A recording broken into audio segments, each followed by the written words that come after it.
Kumusta mga kabikers? For today's video, ang i-share kong recipe ngayon ay gagawa tayo ng pork sweet asado bread recipe.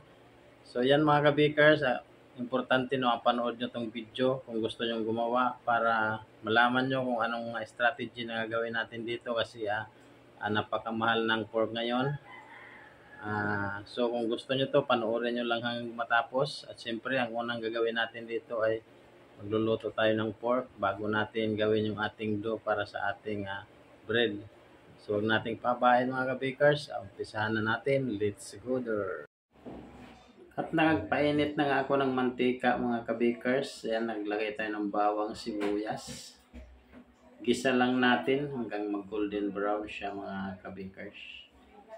Yan, mikos-mikos. Golden brown na siya. Ilunod na natin ang ating pork. 1/4 kilo yan. Pinakuluan ko lang siya hanggang lumambot bago ko siya in-slice ng medyo maliliit.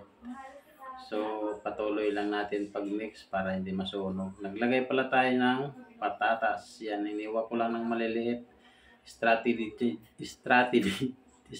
din niya para dumami yung palaman natin. Naglagay din tayo ng silver swan soy sauce. Yan. Yung pinagpakuluan pala, pinagpalambutan ko na sa bawal. Linagay ko dyan kasi templado na din yan para dagdag lasa din. Yan mga kabakers. Pinakuluan ko lang siya. Tapos naglagay tayo ng oyster sauce para maging maganda yung kulay ng ating palaman. Pagkatapos ay maglalagay tayo ng asukal. So yung mga sangkap na ginamit ko dito mga kabakers, hindi na ako maglalagay ng sukat, no? Kasi hindi tayo parehas na taste.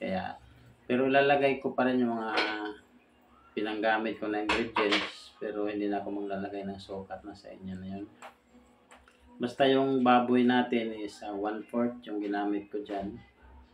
Yan, medyo malapot na siya mga kabakers. Pwede kayong gumamit dyan ng pampalapot nyo, cornstarch or all-purpose flour para hindi kayo mahirapan sa pagbalot. Kasi pag ganyan yung itsura niya, hindi mahirapan kayo magbalot dyan sa tinapay. So ako ang gagamitin ko mga kabakers is breadcrumbs. Breadcrumbs yung gagamitin ko dyan para yan, isang 1 cup na breadcrumbs. Yan, isang strategy din yan para dumami yung labas ng ating palaman. At saka mas maganda siya kung yun ang gagamitin kasi medyo titigas yung ating palaman pero hindi siya magdadry. Kasi nga templado din yun, may harina, may margarina din yung breadcrumbs kaya hindi siya magdadry. So ayan mga kabakers, no, bali kung tatanong ko ilang piraso magagawa niya, makakagawa ko dyan ng 70 or 60 piraso ng pork asado, sweet pork asado. So ayan, pagkatapos niyan ay palalamigin ko lang, tapos proceed tayo sa ating dough. Yan, naglagay ako ng 100 grams na powder milk, tapos kalahating cup ng tubig. Tinunaw ko lang, pwede kayo gumamit ng evaporated milk. Yan, yes, asin, pinagsama ko na. Yung mga sukat nito, ang ating ingredients dito, yung ating ingredients na ginamit, ilalagay ko na lang sa description mga kabakers. Margarine lard, pinaghalo lang natin.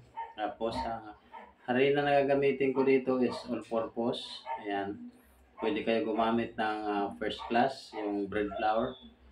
Naglagay din ako ng kunting egg yellow na food color. Tapos minix ko lang. Ayan mga kabakers, ang gagamitin ko dito ay dough roller. Ngayon kung mamano-manuhin nyo, okay na yung timpla na yan. Yan. Huwag na kayo maglagay ng harina. Ako kasi dough roller, lalagyan ko ng harina kasi medyo malambot siya para mas mabilis nating makina. Pagkatapos ng dough roller natin, putulin na natin mga kabakers. Bali, ang putol niyan is 30 grams. Ang palaman niyan is 10 grams. Yan mga kabakers. Pero maglalagay pa tayo ng cheese.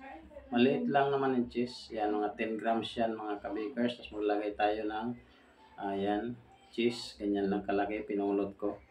So, hindi ko pala naipakita pag balot. Pasensya na mga kabakers. Pero binalot ko lang yan. Yan. Tapos, gagamit ako ng molder sa pagluto. Yan, pang mappings. O pwede kami gumamit ng kahit anong pwede naman, wala na.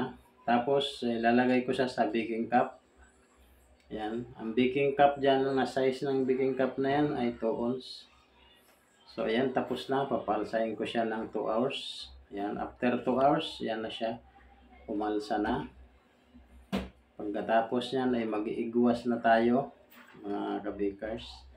So, habang nagpapalsa tayo kanina is nakapagsindi na rin ako ng oven. Kaya, yan. Ang init pala ng oven natin is nasa 180 Celsius. Lulutuin natin siya ng 10 to 12 minutes, mga kabakers. 6 minutes sa baba o 6 minutes din sa taas. So, ayan, after 12 minutes, naluto na ang ating sweet pork asado. Kita nyo, napakinta. Wala akong ilinagay dyan. Yan lang ay sa igwas siguro at saka reflection lang ng ilaw.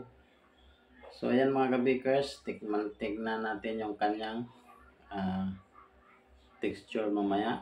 So, ayan, nakita nyo naman ang ating napakanday kanyang kabilog. Halos pantay-pantay sila.